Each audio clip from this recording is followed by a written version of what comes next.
Maniac Magee, written by Jerry Spinelli. We know the character's real name is Jeffrey, but now he's Maniac Magee. Maniac Magee. Maniac Magee. Maniac Magee. Yeah. Oh, sorry. You guys caught me off guard there. Good morning, 6th graders. How we doing today? Welcome back from a long break. So, back into Maniac Magee. I'm sure lots of us have trouble remembering exactly where we are. When we left off, we're at chapter 18 today, so our reading begins on page 64. Might as well turn to 64 now. When we left off, there was that block party, and that old man yelled at Maniac to be with his own kind. It's kind of a racist thing going on. And then he was really upset the next day, so he took an early run,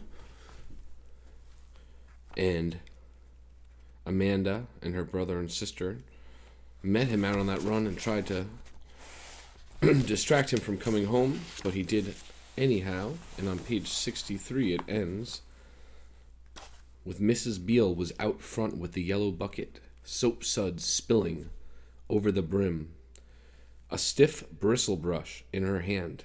She was scrubbing the house, the brick wall, scrubbing furiously at the chalk, grunting with the effort, her cheeks wet. He had been way too early, way too fast. Only the F had been scrubbed away. The rest was quite easy to read. The tall yellow letters, the same color as the scrub bucket. Ish belly, go home. So since it says only the F had been scrubbed away, we can infer that it said fish belly. I think we're going to talk more about the meaning of fish belly later on today's lesson. Actually did some research on the word myself, but for now, let's turn to 64. Excuse me, I have a tiny bit of a cold here. Bear with me. So page 64, chapter 18 begins. Amanda tried to reason with him. You can't listen to that old coot. He's goofy. He's always saying stuff like that. You can't go because of something one nutty old kook says. Maniac pointed out that it wasn't the nutty old coot who chalked up the front of the house. Amanda laughed. That's no big deal. It wasn't even paint. If they really meant it, they would have done it in paint. And anyway, don't you know they did my mother a favor? It gave her a chance to get out the old bucket and do some serious scrubbing. Ever since the kids stopped crayoning the house, she hasn't known what to do with herself. Now, she's happy again. Maniac didn't answer. Amanda didn't understand that most of the hurt he felt was not for himself, but for her, and for the rest of the family. She stomped her foot. You gotta stay. I don't gotta do anything. You go, you'll starve. Was I starving before I came here? You'll freeze to death out in the winter. Your fingers will get so stiff that they'll break off like icicles. I'll go somewhere. Somewhere? Like the deer pen? I'll be okay. Or maybe Prairie Dog Town, huh? How about that? She jabbed him. You could live in a gopher hole. You'd be starving, so that would be perfect. Because then you'd be so skinny you could fit right down there all snugly in their little tunnels. He shrugged. Sounds cozy. This was driving Amanda bonkers. He was acting so different, all glum, and wiseacre answers, as if he didn't care. Not about anything. Yeah, she sniffed. Well, what are you going to do for a pillow, huh? I know you put my pillow on the floor. I'll use a hibernating gopher. Funny. And bathroom, huh? Where will you go to the bathroom? The bushes, McDonald's, lots of places. She hated it. An answer for everything. And the scariest part was, he was probably right. If anybody could survive on the loose, it would be this kid who showed up from Hollidaysburg, who slept on floors, who outran dogs. He was making her so mad. She pointed at him. She sneered. Well, I'll tell you one thing, buddy boy. You better shut the door on your way out and lock it, because if I get my room back, I'm not giving it up again. So don't ever come crawling back around here. She kicked him in the sneaker. You hear? Don't worry, he said flatly. And don't think you're taking any of my books with you this time either. And you can forget about ever getting a chance to open my Encyclopedia A, which I was almost ready to let you do before you went and started acting all poopy. He said, I'll join the library.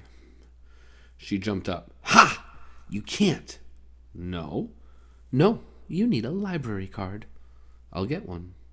Ha! Ha! You can't get a library card without an address. She regretted it as soon as she had said it. His head swung. His eyes met hers. His eyes said, Why did you say that? Her eyes couldn't answer. He got up and went out and trotted up the street.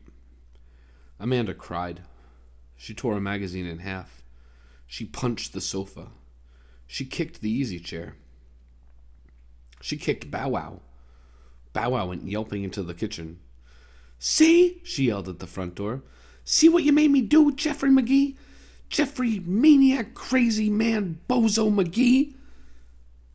He wasn't back by lunch. He wasn't back by dinner. I'm going looking, Amanda told her worried parents. No one tried to stop her.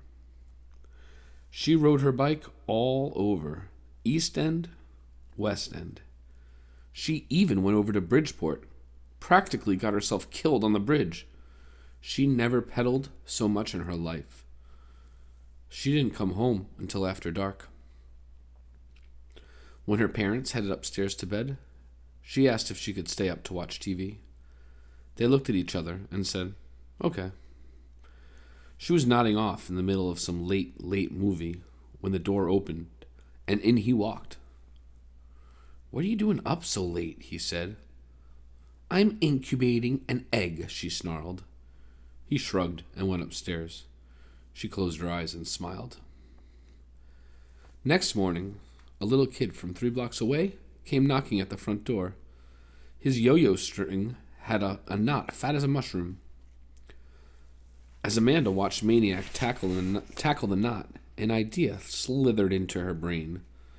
When the little kid left with his string good as new, she said, Jeffrey, if I knew some way that would make it okay for you to stay, would you? What do you mean, okay? He said.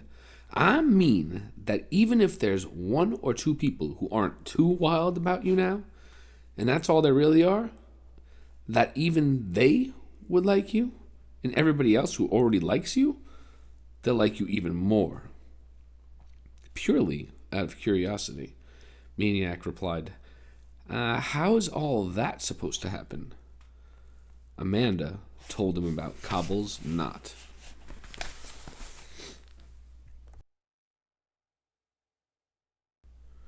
Okay, chapter 19 on page 68. If the wonders of the world hadn't stopped at 7, Cobble's knot would have been number 8. Nobody knew how it got there.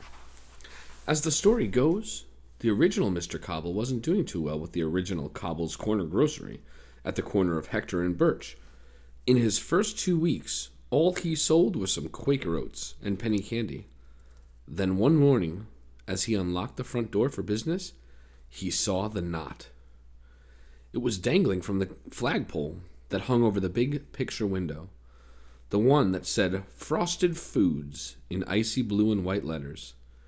He got out a pair of scissors and was able to snip it off when he noticed what an unusual and incredible knot it was.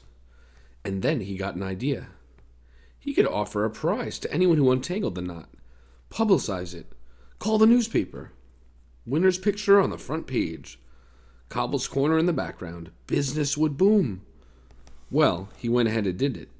And if business didn't exactly boom, it must have at least peeped a little.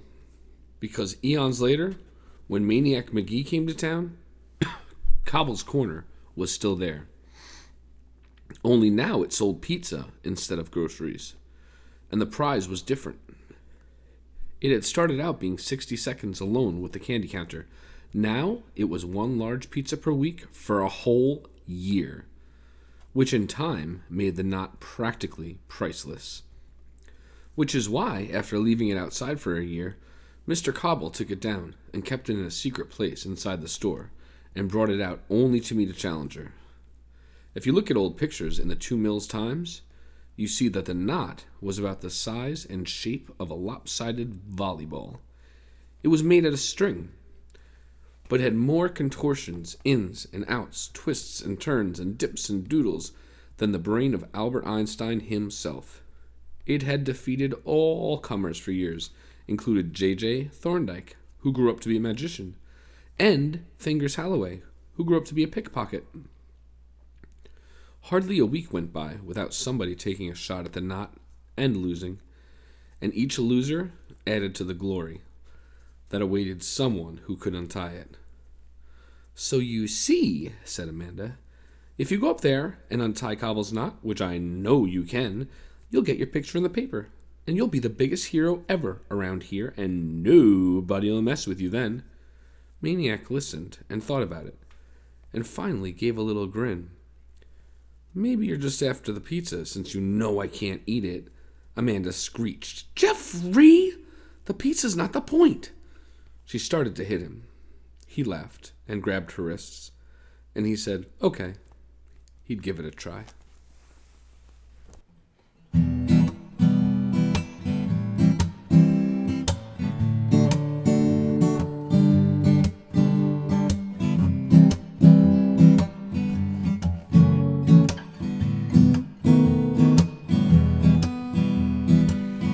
Maniac Magee, written by Jerry Spinelli. We know the character's real name is Jeffrey, but now he's Maniac Magee. Maniac Magee.